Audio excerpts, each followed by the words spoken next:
घर का आंगन जिसमें दादी खाट पर बैठी होती है। गांव का घर छोटा होता है पर उसमें रहने वाले दिल बहुत बड़े होते हैं।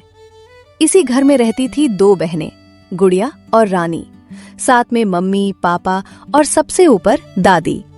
गुड़िया आईना देख रही, रानी बाल बना रही। दीदी, तू हर वक्त तैयारी होती रहती है। गांव में रह के भी सपने देखना मना है क्या? दादी मुस्कुरा के देखती है। दो बहनें हो तो घर हमेशा भरा रहता है। माँ घर के काम करती है, तभी पापा बाहर से आते हैं। गुड़िया बड़ी हो रही है, शहर से रिश्ता आया है। रानी चुप हो जाती है।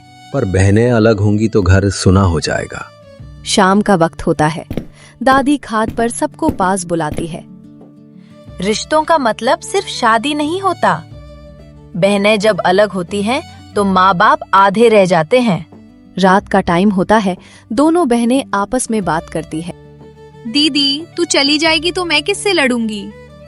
मैं जाऊंगी, पर बहन रहना कब छोड़ूंगी?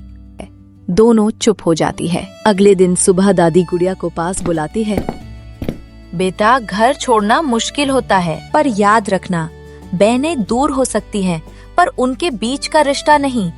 दादी अपनी छोड़ी गुड़िया को देती है। इससे संभाल के रखना। घर में शोर होता है, पर सबकी आंखों में आंसू होते हैं। खुश रहना बेटा। गांव को मत भूलना। जल्दी मिलने आना दीदी। गुड़िया जा चुकी होती। दादी खाट पर छुप बैठी।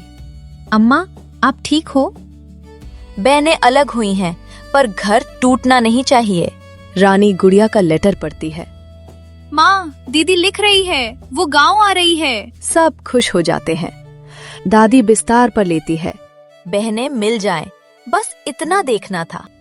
तभी गुड़िया घर पहुंचती है। दादी का हाथ पकड़ती है। दादी, मैं आ गई। दादी की आंखों में सुकून। आंगन में दोनों बहनें साथ बैठी होती है। गांव के घर बड़े नहीं होते, पर उनमें यादें बहुत गहरी होती हैं। दादी चली गई, पर बहनों को एक साथ रहने की सीख दे गई।